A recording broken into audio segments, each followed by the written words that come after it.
Good evening, good evening, good evening, good evening, good evening, good evening. This is Joaquin Thompson with the Daily Bread Radio Show, coming to you live from the home studio.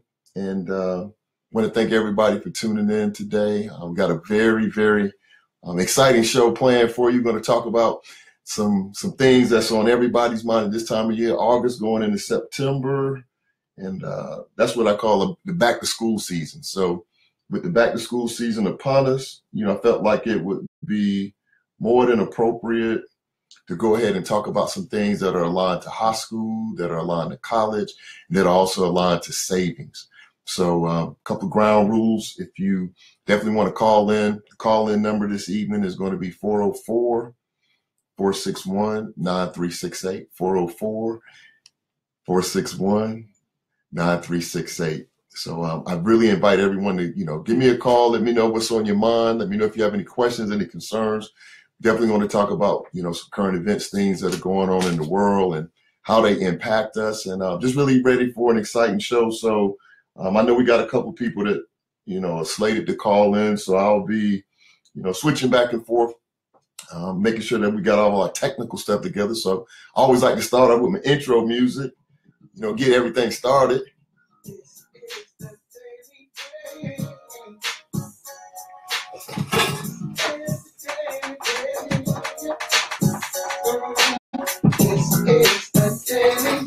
I love that.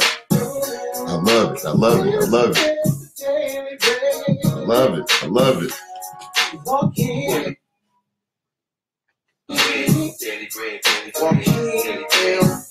Love it. Love it. Love it. Love it.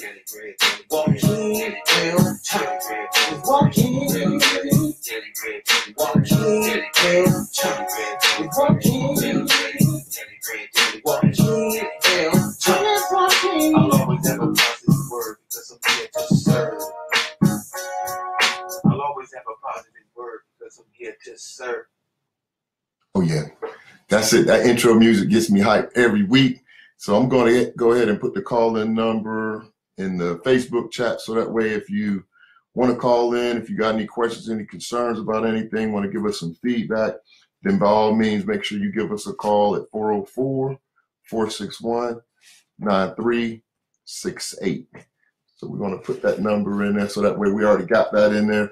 And we're going to go ahead and dive right into the show. I think I would be remiss if I started off the show and didn't mention or send out our condolences and sympathy for all of the victims of the all of the activity that's been going on in Charlottesville. Hold on one second, y'all.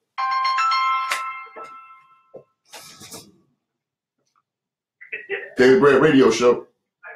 What's up, man? You in? Yep, let's do it. Okay, hold on. Let me get the song queued up. I already queued up the song, man. I'm live now. Huh? I said we live now. Oh, okay, well, go ahead then. You good. All right, I'm put you on mute.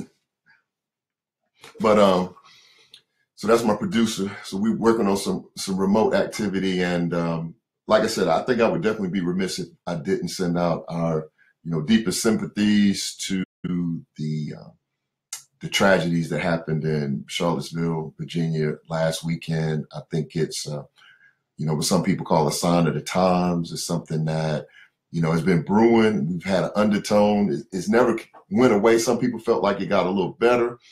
Not sure if it got better or if it just got a little masked. I mean, that's really kind of been that's always been my spin on it. I was raised in the South, originally from, Duval County, which is Jacksonville, Florida. And, being raised in the South, you come firsthand with all of the stuff that's related to, rebel flags and this white supremacy stuff and things of that nature. So, that really just struck a chord with me because, anything in, south of the Mason-Dixon line, Virginia, North Carolina, South Carolina, Alabama, Mississippi, Texas, Louisiana, Florida, even though we got beaches and you got the Miamis in there as well, but, it's a long history of racism, in that state. And even when I started to do a little bit more research, it's amazing how when we don't know certain things, how things, you could be a part of something and don't even realize that you're a part of it. And what I mean by that is, was looking at CNN as all of these different things were unfolding over the weekend. And one of the things that kind of struck me was that in Jacksonville, there's a number of schools that are named after people that were part of the Confederate, I would just say the Confederate legacy, the legacy of the Confederacy. And I had no idea about it. That's just me, you know, quote unquote, being ignorant. Didn't know who Kirby Smith was. Knew of Kirby Smith's school in Jacksonville because I knew people who went to Kirby Smith, but didn't realize the role that he played in the Confederate legacy again. Knew about General Lee. And the thing about General Lee, Robert E. Lee is a very popular high school in Jacksonville, Florida. So out on the west side. And, but I think again, being in that environment, we really were never exposed to who Robert E. Lee really was. So just took some time out this weekend to really, you know, think through that, see how things were going, and really was, you know, just kind of taken aback because I'm like, I'm 50 years old. So I mean, I grew up in Jacksonville, every bit of 18 years old, going over to Lee, playing football against Lee. And here's another one for you all, for the people that's in Duval. Jefferson Davis.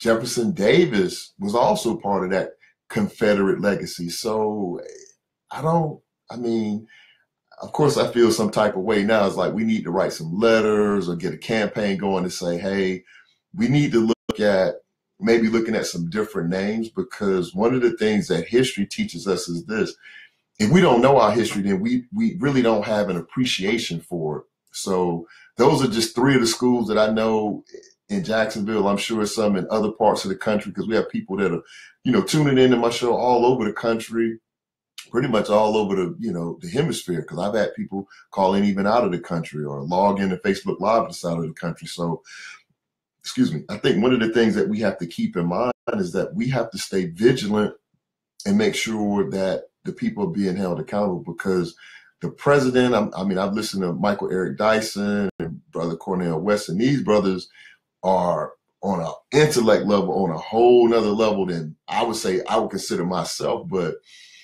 the words and the way that they describe this president is spot on. But at the same time, it just makes you wonder, like, he's definitely not the right person for the role, because it's kind of unheard of to see.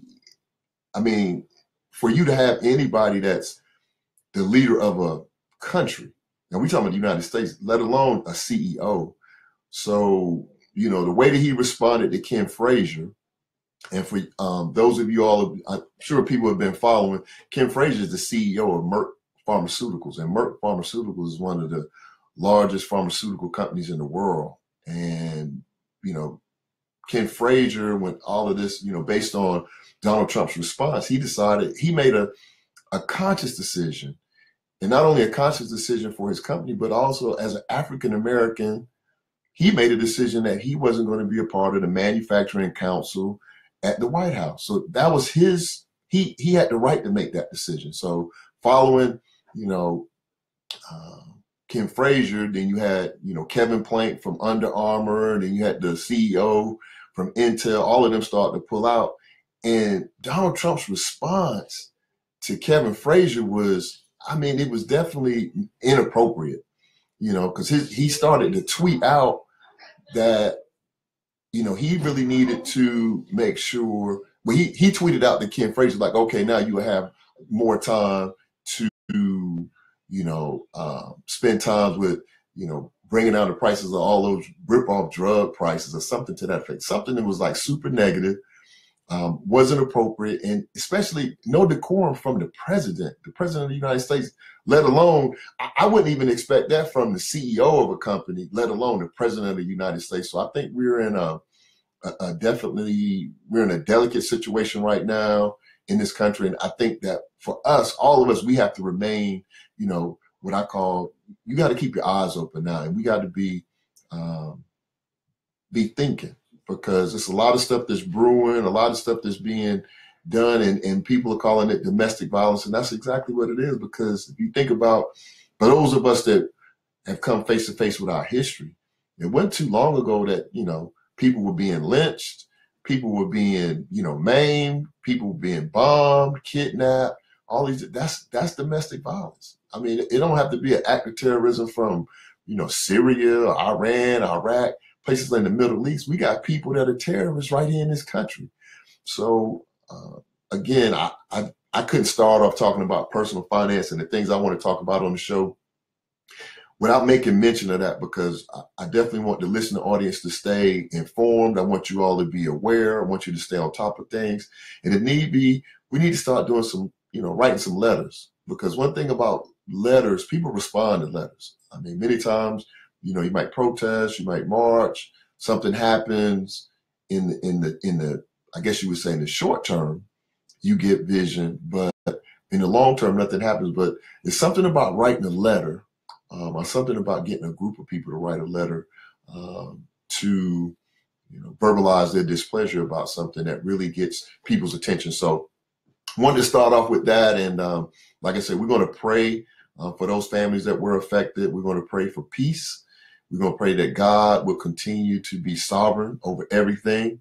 And we're not going to be, worried, because we got faith and we're faithful people. And there's no need to worry when, God ultimately is in control. But we're going to be smart and we're going to be vigilant about our well-being and our safety as well. So you want to make sure that, you stay on top of that. So today's topic, what we're going to talk about today is really about getting back to school. I want to call this the Back to School series, because recently I've been seeing a lot of things in print media, a lot of things on TV where everybody's kind of back in that season. All of the high schools, the middle schools, elementaries, kindergartens, and now the colleges are starting to get back in school. So I'm seeing a lot of things on Facebook where students are, starting up that freshman year, starting off at different schools. Everybody's very excited. But one of the things that comes with, starting off that freshman year is a certain amount of accountability that comes after what I call the honeymoon phase, because I know how it is.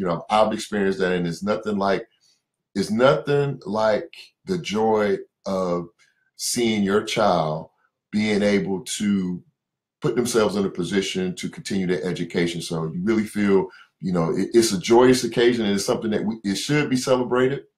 And I applaud all of the families that are able to get their children to college, get them into college, get them enrolled and into their dorms and things of that nature. So we definitely want to keep that, keep that at a very high level, because it's not something that we should take lightly, because many students, unfortunately, don't have the opportunity to experience that. So we want to make sure that you stay, that's something that you really celebrate. Like, you don't take it lightly. You don't just say, oh, you're in the dorm and hey, so, but we really are blessed if you can get a child into college these days. And that's what we're going to talk about today. It's like college costs and planning for college, and this serial cycle effect that it has on individuals, and the impact that it's having on our economy, both at the state level and the federal level. So I'm gonna share some information with you. And like I always talk about on my show, don't believe anything that you hear me say. I challenge you to go out and do your own research. Go out on the internet. I mean, right now with Google and all these other mediums, you can go out and research anything that you want to research. So anything that you hear from me, my challenge to you and the listening audience is, you go out and you take the time to research it. So that way, if you hear something on the Daily Bread and you don't agree with it, or you say, well, hey, you want to always do your fact finding. So do your fact finding. I'm doing mine. I'm definitely doing mine. So if somebody want to call into the show, you got a comment about something, or I say something and I misstate it, I'm fine with that too, because I'm going to do the best that I can and have the most up-to-date data. So that way you won't go away thinking like, oh, he just pulling stuff out of the air, like, oh, willy-nilly. But you have something that you can go and reference, because I'll give you the source and I'll give you what it says. So that way, when you go back to do your research, I want to make it easy for you. So again, the call-in number this evening is going to be 404-461-9797. 9368-404-461-9368. You can call in with a question about personal finance. You can call in with a comment. You can call in and say, hey, you know, whatever you want to say, you know, we appreciate you, you know, calling in, because that just lets us know, you know, me, my producer, everybody who's, you know, putting in all of the blood, sweat, and tears to bring this show to you. It just kind of lets us know, like, hey, it is people out there, and you're listening, and you're not doing what we call, you're not multitasking, you're not on Facebook, and then you're over there cooking at the same time. So, but I get it. I appreciate everybody that joins us. But so let's talk about college costs. Let's talk about this dynamic that's going on in our country, and a lot of people don't want to talk about it, but it's a serious issue that is facing, you know, parents and students alike all across America. So you figure on average, annually, we send about 16 million students, undergraduate students, to college. Back in the fall of every year's annual tradition. So we send about 16, you know, somewhere around like 16 million students in school enrolled at any given time. And, you know, the last statistic that I saw was something around like 79%, 80% of all students that attend undergraduate colleges will be in a position where they will need to have some type of loan put in place. It might be a small loan, it might be a larger loan. And most times now when you go to colleges, the colleges are going to offer you a package, a financial aid package. And in that financial aid package, you're going to have a variety of different financial aid resources. So you may have some scholarships in your financial aid package. That's very, you know, it's common, you know, depending on what the students, you know, GPA and ACT and SAT, you may qualify for different scholarships, and, you know, the timing of your application, and, you know, ethnicity and what school and their budget and their endowments. So it's a lot of different variables that go into that.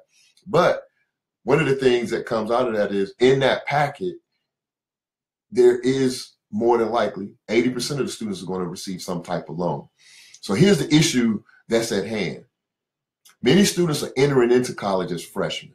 And this is a very common statement for those of you that have been to college, for those of you that old school, what I call old school grad, like me. I graduated, you know, early 90s, late 80s, and then I went back to school. So even back in the late 90s, it was very common doing your freshman orientation for some administrator to come up before your freshman class and say, hey, look to the person to your left and look at the person on your right, because next year, or sometimes next semester, they won't be here. So we kind of took that as like, oh, okay, I get it. You know, a lot of people may not come back for various reasons.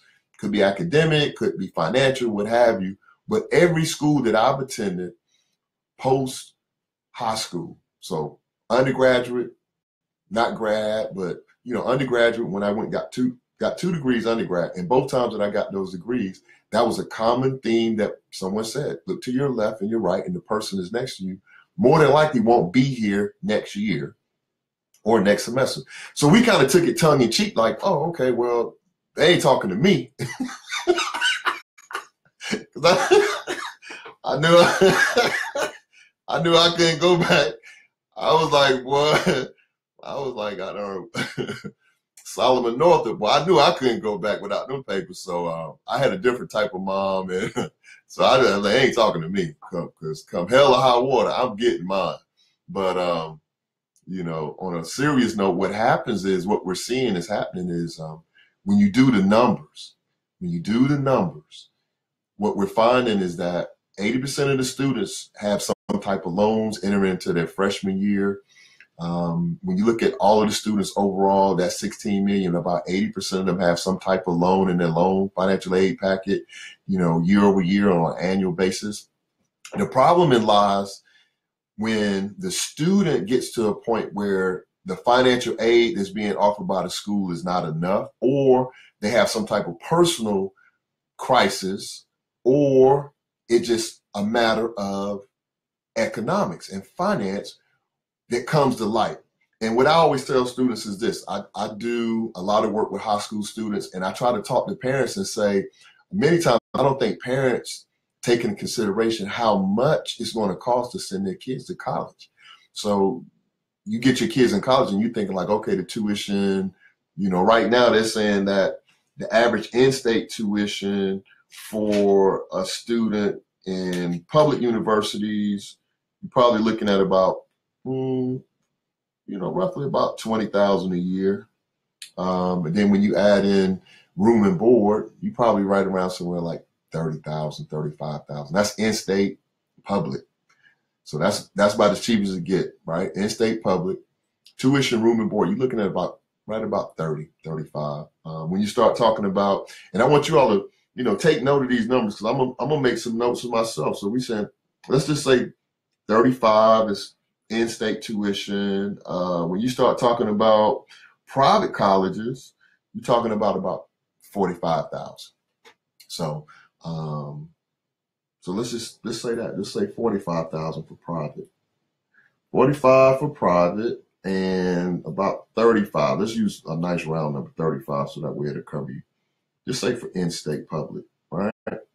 Room and board, that's everything. That's what I call out the door price. Room and board, books, tuition, everything. But here's something else that you have to take into consideration. Even that number doesn't include everything. Because if your child goes, even if they go to UGA, one of the first things one of the first calls you're going to get, male or female, after you done paid all that money to the bursar, after you done got them enrolled and they done got registered and you done brought all them books probably about $1,500. After you done did all of that and you on your way back home, you're going to get a text from your son or daughter and say, hey, I need some money. I don't have money. You done paid for the meal plan and all that. So that don't even get factored into that. So let's just think through these numbers. So at 35,000, and these in today's dollars. So say you got a son or daughter that's going to college right now, 2017, 2018 class, well, not class, but academic year. You're looking at 35,000. If they in-state, 35,000 4 times, that's $140,000 over the next 4 years. That's $140,000 in cash, or in some cases, cash and loans, because they do have the parent loan or the plus loan that you can take out to help your students. But either way, it's $140,000. And if you start talking about private, that's about $180,000, somewhere around $180,000, $190,000 over the next 4 years. Now, heaven forbid, your son or daughter have a little misstep and have to go another semester or another year. So now you can add on another $35,000 to $45,000 to that tab. So it gets that's a pretty daunting task, because when you think about it, that's like paying off a house in 4 years. That's like making 8 payments on your house, 2 payments a year over 4 years, and then your house is paid for. If you're in somewhere in that $200,000 range, or even if you're more than that, just say $200,000 towards your house being paid off. So to pay that type of money and maintain what I call maintain home, because even when you spend that money for your kids to go to school, you still got to maintain home. Got to pay the mortgage, pay the auto insurance, pay all the stuff, pay the lights, pay the water. You got to maintain home still. So that's why that budget that we've been talking about on the show becomes very, very, very important, because you're going to need it. Now, what happens, the thing that I'm concerned about is this. Most colleges, the average college graduation rate over a 6-year period is right around about 57%. And like I said, you can do your research. Some places got it earmarked at 59, some 60, but somewhere around, let's say 57, 58%. So what does that mean? That means that we got about 42, 41, 42, 43% of the freshmen. Look to your left, look at the person on your right, and they're not going to be here next semester or next year. That's that 40%, 40, 41%. Now,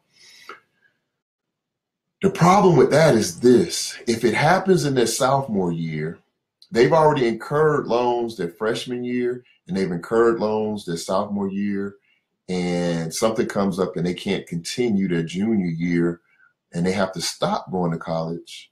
what happens to the student loans?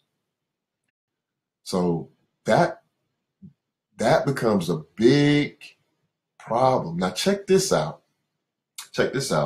Last week, Thursday, AJC, this is the AJC, and for those of you all that are not in Atlanta, this is the Atlanta Journal-Constitution, this is our main, newspaper in Atlanta. And I saw this article, it was a front page article last week, Thursday, and the title or the headline read, without a degree, loans weigh heavy.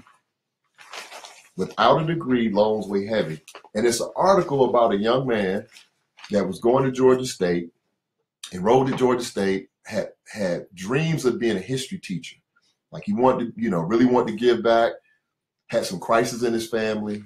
Stepfather got ill, ended up eventually passing away. He was the breadwinner.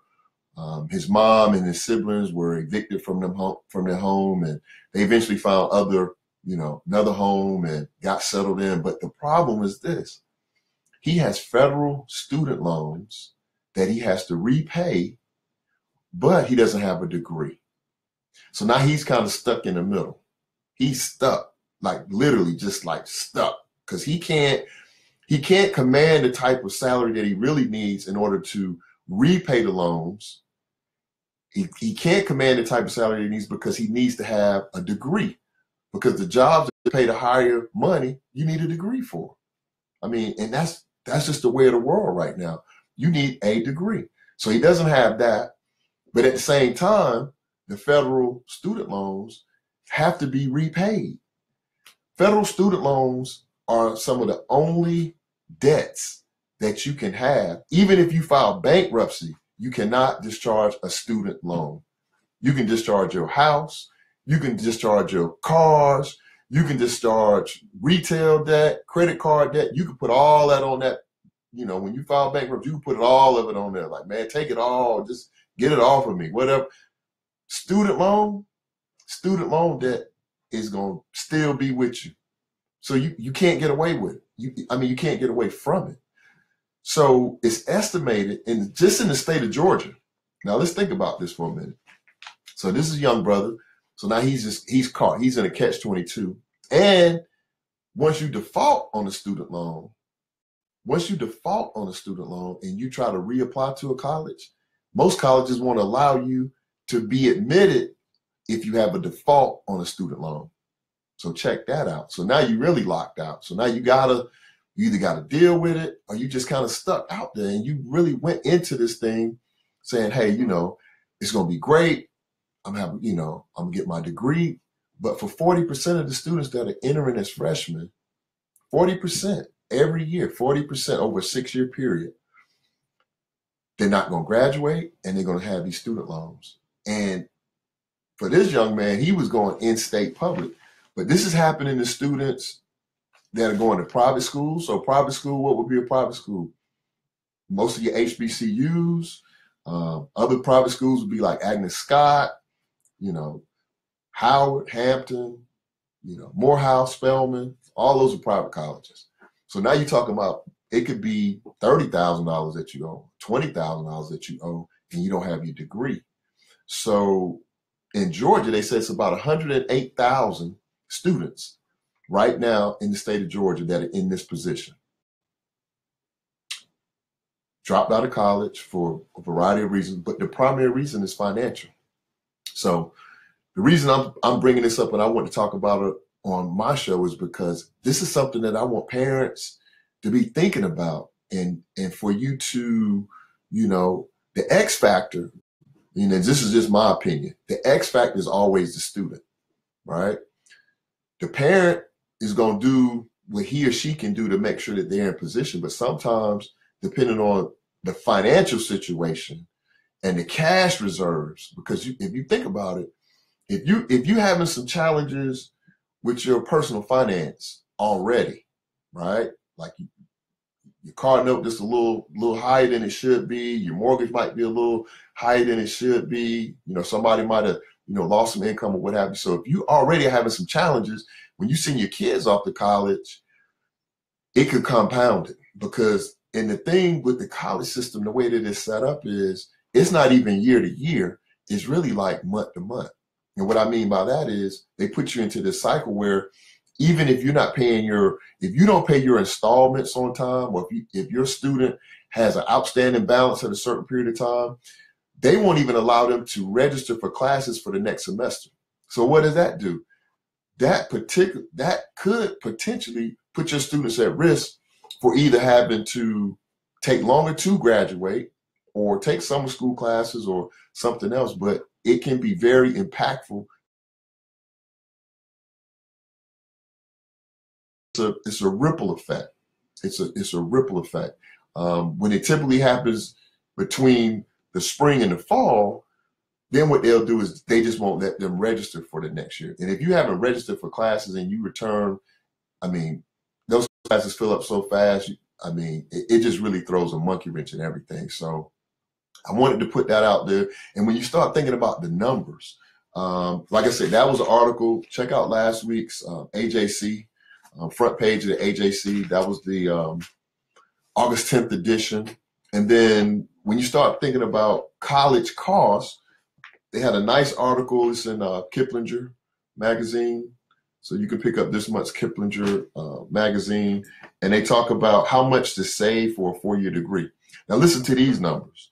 So for a newborn, so that's for anybody who's, young couple, just had a baby, congratulations. Your son or daughter ready to go to college in a few years. A newborn, listen to these numbers. For in-state public college, the total cost is about $140,000. 4 years. This is a 4-year degree. Total cost about $140,000. Out of state public college, you're looking at about $220,000. And for a private college, you're looking at about $282,000.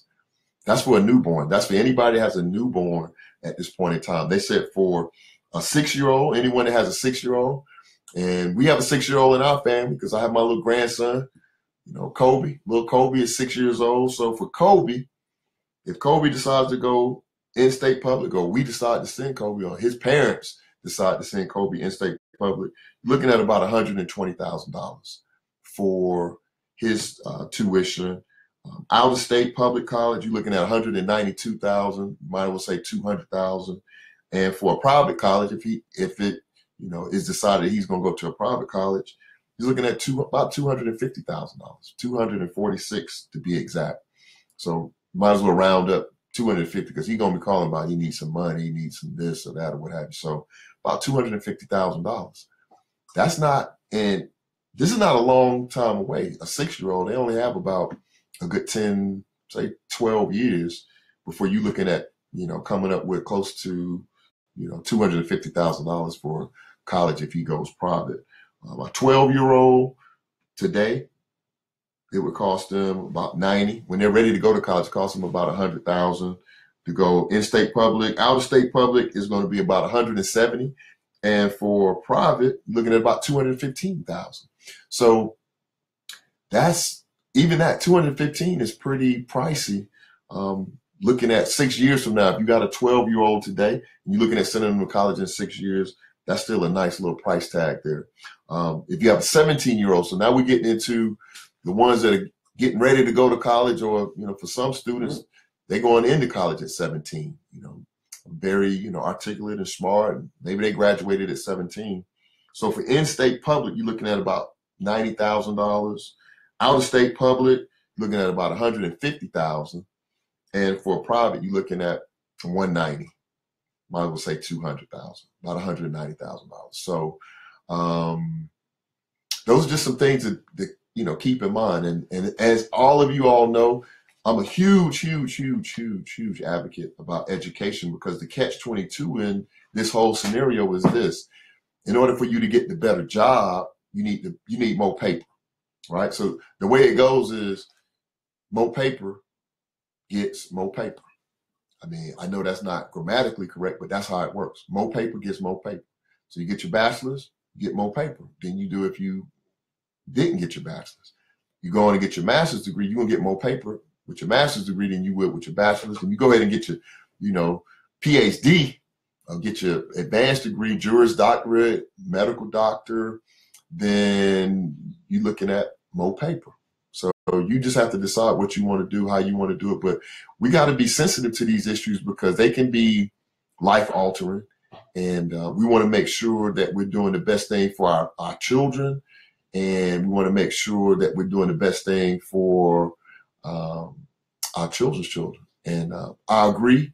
One of my listeners is saying that today's salaries don't reflect the loan repayment plans. No, they don't.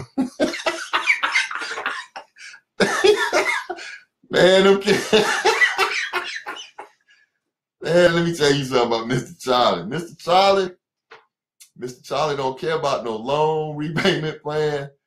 Mr. Charlie is trying to keep everything for himself. So you gotta be smart. And I was talking to a friend of mine yesterday. He has a different position than me. I mean, we always have a healthy conversation because he doesn't believe in any loans. Like his position is students going to college shouldn't have any loans. It's ridiculous that they would have to, have loans. And I was like, I used to feel the same way. I'm gonna just be totally honest, totally transparent because, we always have good dialogue on the Daily Bread. And you can call in with a comment as well, 404-461-9368, 404-461-9368. So you can call in with a comment. The phone lines are open. You can definitely, hit me up and let me know. But one of the things that we always look at is, let me open this up, is Mr. Charlie don't care. I mean, that's the bottom line. Mr. Charlie ain't thinking about no loan repayment. He ain't thinking about no forbearance. Mr. Charlie ain't thinking about none of that. So as you trying to, navigate this, but my position with my friend was this. You just have to be smart. You have to make a smart money move when you start thinking about college, because the way I always looked at it is it's an investment, right? It's one of the largest investments that you're going to make other than a house, because those are some big numbers. You talk about $100,000, $200,000. That's a lot of money with interest. Because I didn't bring that into you, so now you got, people saying, well, you can get low interest, but interest is interest. Even low interest is interest. It's more than principal. So, my theory is if you're going to take on, getting a college education, the number one rule that I had and I discussed with my kids when they were going through that process was, let me pray that you would be blessed to complete your education. That's number one. That was always my prayer. I didn't get too deep into what's your grades and what you do this semester, and because I looked at it like it's an investment for everybody. So one of the things I didn't want to do, I didn't want to put no undue pressure on a kid that's already away from school, away from home, in a foreign land, trying to find themselves. This is, all this is new to me, and they going through all this different stuff in their head. The last thing that they need is, me, badgering them about, did you get an A or a B or a C or D? Because they grown at that point, really. I mean, 20, 21, 22. My question to my kids has always been like, just let me know if you're good enough to go to the next semester. Because hey, that's what I need to know. If you good, I'm good. All right, let's roll. Let's roll. Because my theory behind it was, if I can get them to the graduation, then at least at that point, they would have obtained a degree and not, made a decision for whatever reason to say, I didn't finish or what have you. So finishing was number one, but then number two, it's just an investment. It's like any other investment. You're going to buy, you're going to buy a BMW, or you're going to buy a Lexus, or you're going to buy a house. It's an investment. You're going to buy a business. You're going to start your business, because we talk about that on here. You want to start a business, open up a consulting agency. It's going to take seed capital. It might cost you 30, 40, 50. It might cost you $100,000, depending on what type of business you're looking to open. So I just looked at it from that standpoint. It's an investment. It's a lifelong investment that if you do it the right way, it can pay you over your lifespan. So, I figure, $100,000, and you come out, even if you come out making 40, say you come out making 40, in 10 years, if you don't have no salary increase, no nothing, you make 40 in 10 years, you didn't make $400,000 gross. You probably netted out, what, 325, depending on how much tax you're paying. But either way, you didn't gross 400,000 on 100. That's a good return on investment all day. Because I know if I put $100,000 on somebody's stock in 10 years from now, it's 400,000. I'll be all right. I'll be good with that. I would like that. So that's always been my position. And the thing that you have to keep in mind while we're dealing with this whole crisis with the students, the amount of debt. Here's the other part to the equation. The amount of debt that people are taking on is also increasing. It's at an all-time high. And here's another resource, USA Today. Maybe y'all can't see. Oh yeah, there we go. USA Today. I got to get in front of the camera. This is the USA Today, and this is Thursday, May 18th, 2017. And the headline is, "We owe more than we did in 2008. That's pretty big. This 2017. It says household debt tops milestone, but it's a good thing, experts say. Now, the experts are saying it's a good thing because why? Because they want people to be borrowing and spending because that helps to spur the economy, right? That sounds like a good deal, right? It does sound like a good deal unless you accumulating a lot of debt. Then it's not good for you. It's good for somebody else that you're the liability and they have the asset. So yeah, banks, mortgage companies, other places, they like that when you take on these additional liabilities and stretch yourself out with some additional debt. And in the first paragraph of the column, with the second paragraph of the column, it states that, it said, but while the debt doesn't pose the risk that toppled the financial system 9 years ago, there are still some signs of potential trouble. Notably, listen to this, high student loan debt and delinquencies. That's in the USA Today. That was May. That was May of this year. That was like 3 months ago. So everything that we're talking about tonight is all relative. It's cyclical. It's all tied together. And then when you think about savings, the other thing that I was looking at some research on savings, like how many people have savings. They said over 40% of the people in this country, 21% have no savings account. So let's think through this. 21% have no savings account. Another like 24% have less than $1,000 in savings. So that's 46. If I do my math right, 46. So that's almost half of the people in this country. It's roughly 300 million men, women, and children in this country. So roughly half of our country have less than $1,000 in savings, and we're going to send some kids to college. So that's why we have these type of conversations on this shows, because I want you to look at the total landscape. Don't look at it from a myopic standpoint, like you just looking at sending somebody to college. You got to look at your budget. You got to look at your debt to income ratios. You got to look at your reserves. You got to look at how much extra cash flow do you have, in order for you to service this amount of debt. Because we're talking anywhere from $100,000 to $200,000 worth of debt in 4 years. So you want to make sure that you can service that debt, and then you can, be in a position where you can enjoy it the whole time. So you want to make sure that, and when you get it, make the most of it. Whatever you do, I'm a big proponent. Whatever degree you get, I don't care if you got an advanced degree in popcorn popping, whatever it is, you got to have the type of mindset that I'm going hard. It don't matter what my degree is. It's all up to me, because the other thing that all of this stuff that's going on in Charlottesville and going on in all these other parts of the country, that's the overt. That's the overt that you're seeing there. That's somebody with a tiki torch and a swastika walking around.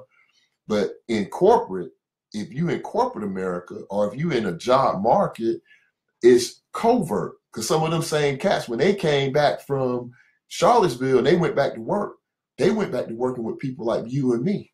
So if you don't have that degree, if you don't have that work ethic, then they looking for ways to keep us. It ain't no glass ceiling for us. It's a goddamn weight vest with an anchor on it. So you got to take whatever you got, because that degree is just your ticket to get in the game.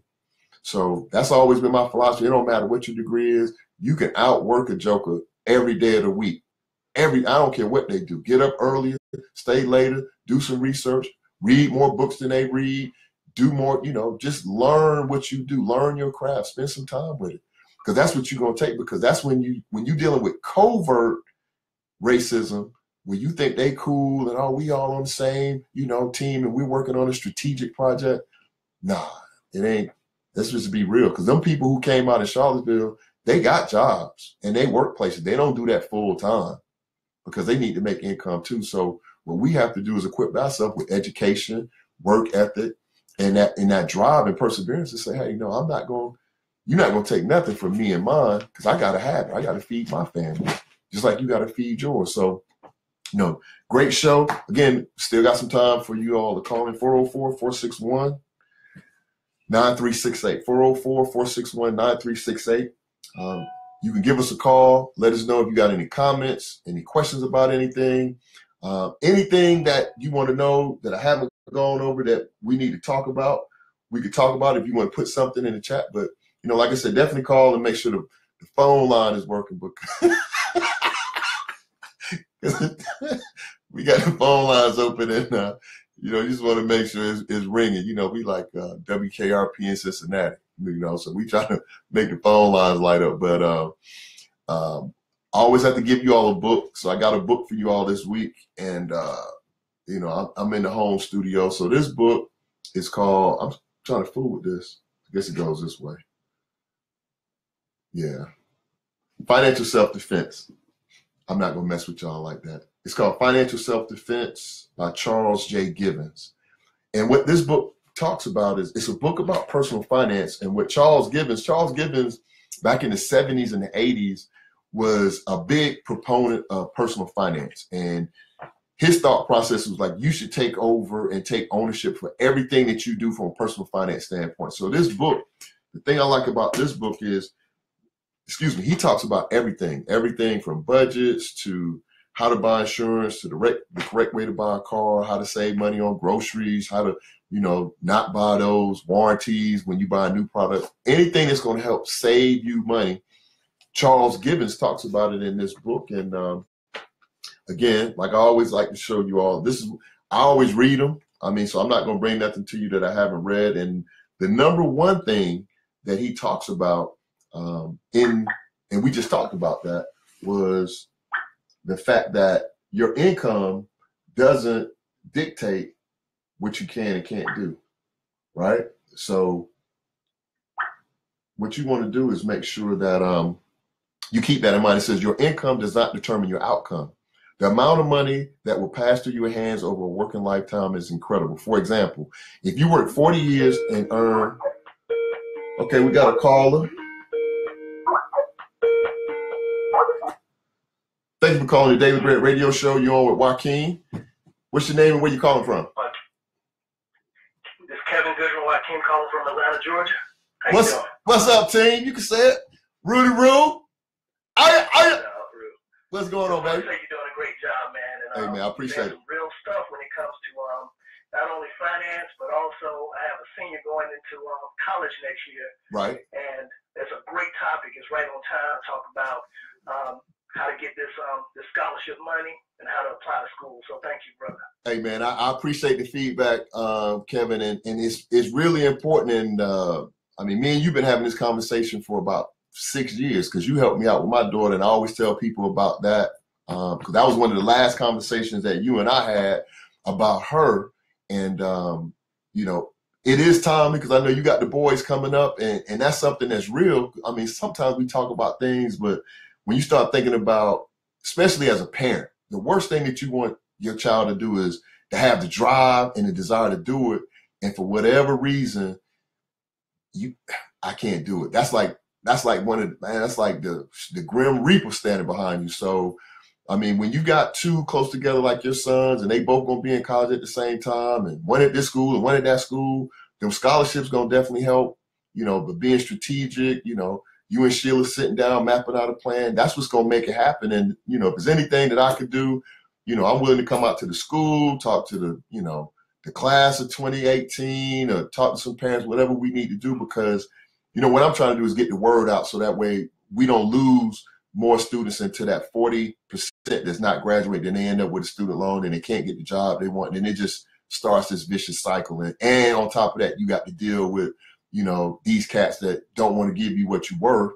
because the way you look and you don't look like them. So, anything I can do, team, just reach out to me. I'll be more than happy to do whatever I can. And I'm going to keep doing this because I'm only on 18 of 1,000. So I'll be doing the next 3 weeks. I'm going to be talking about some of these same type of topics from a back to school standpoint. So that way it can be relevant. If you all have questions, you can definitely bring in some stuff. Or if you want me to do some research or point you in a certain direction, then, you can definitely reach out to me here. Or you can reach me via email at dailybreadradioshow@yahoo.com. Great show. Thank you for the tips, Joaquin. Hey, I'll man. be in touch. Hey, I appreciate it, team. Rue. And the thing about it is this topic affects all of us, because in the article in the AJC, what they were saying is because there's so many people not getting their degrees, it's going to have a negative effect on the economy, because as you're trying to grow jobs in the state of Georgia and these big companies want to bring more jobs here, they're going to be looking for people with a certain level of education in order to fill those jobs. And if, big companies don't feel like you have the resources within your state to support them bringing big industry into your state, then that's going to impact the economy if they decide not to go to Georgia, but they decide to go to North Carolina instead, or they decide to go out west. Or worst case scenario, they decide to go overseas. And that's a whole nother topic for a whole nother show. But that's real as well, because, you don't want to put yourself in a position where you're not able to do it. So my whole thing is with the show is like, let's work together. Let's, get from behind the shadows. Let's get from behind like, hey, I need to know everything. Hey, because I don't know everything. I'm working with some real good experts that I'm going to be bringing on. Just kind of lock down a tax attorney. Now check this out. I got an expert that's going to be coming on to the show real soon. He's a tax attorney. So he has a CPA and he's an attorney. So you're talking about a very, very, very, good asset to have in your arsenal is a tax attorney. So that way, when you coming up with these, I know my wife, when you come up with these different schemes, you know what I'm saying? You always want to have somebody you can run it by to make sure that you don't end up in no, Sopranos type of situation, or just, get caught out there. But real talk, it's good to have somebody that's an expert, because I'm definitely not an expert. And my kids, I know my kids on here, my wife, but they know I'll come up with some stuff now. When it comes to like grinding or trying to make something happen, I just, I'll come up with some stuff. So I always like to bounce things off of people who are the expert, and they can tell me, yeah, you're doing this right, or no, you can't do it like that. Because the worst thing you want to do is put yourself in, double jeopardy, just by trying to do something. So we definitely have them coming on.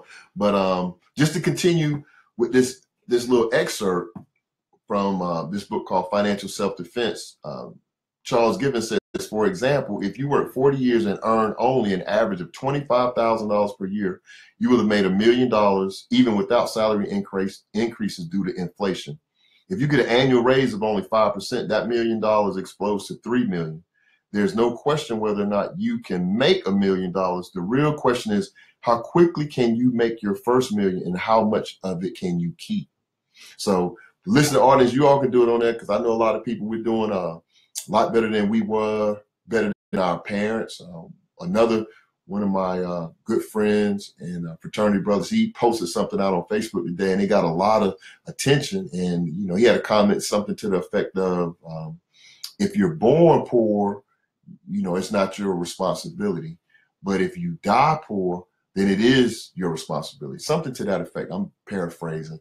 But he got a lot of comments because people were, bringing in different variables, which is good. You're like, hey, it depends on, your situation and the environment and these different things. And that's true. All of those variables are true. But if you sit down and think about the type of money that we make as a people right now and what we've leveraged into with our education, I know for me, when I look at my mom, you know, the type of money that she made when I was a shorty and growing up, she didn't make the kind of money I make now. And that's just because it was the times. They was in a position where they were just trying to like make sure that we could get educated. But now that we're starting to get educated and moving into these higher different positions and directors and CFOs, CIOs, and all these other, you know, different positions, in order for us to benefit financially, we got to be fiscally fit. And we got to pay attention to our money. We got to make our money work harder than we work, because it's going to come a time when we're not going to be able to work as hard, and we're going to need to make sure that we played that game pretty good, so that way we can, you know, have something, and people are living longer.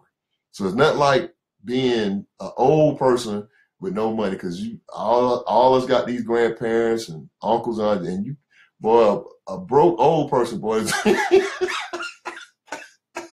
Them jokers there is like, they got an attitude that won't stop, boy. Cause I ain't know what it was when I was starting, but you know, as I grew older and got a little bit more mature, I figured it out, man. It's just unfortunate that sometimes people have made some decisions that impact them later on in life. So, you know, we want to be just fiscally fit. You know, we want to be thinking about wills, estate planning.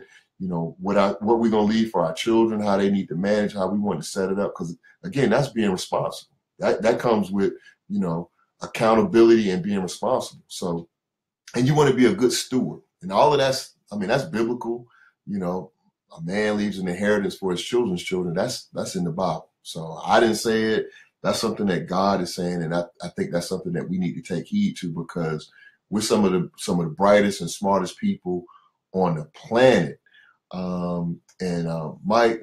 Mike Mitchell is saying, I wish there was someone like you advising me before I went to college. Thank you for being, hey man, I appreciate it. I appreciate it, because what I'm trying to do is use my voice, use my light, and I'm getting out to colleges this year. I'm getting out to high schools, and we putting some programs in place. And one of the things that I'm working on now also is I'm working on a program where I can help some of those people that are caught in that middle piece, those people that have dropped out and can't get back into college. I'm working with, through a nonprofit organization, a partnership, a nonprofit that I have in partnership with another nonprofit. And what we're trying to do is we're trying to create some funding so that way we can go out and vet some students out. And we're not just going to be giving money out to just, hey, on a hardship case, because, you know, I feel like I would do that, but I don't have an infinite amount of resources. So, but what I do want to do is I will be raising some money and working with some groups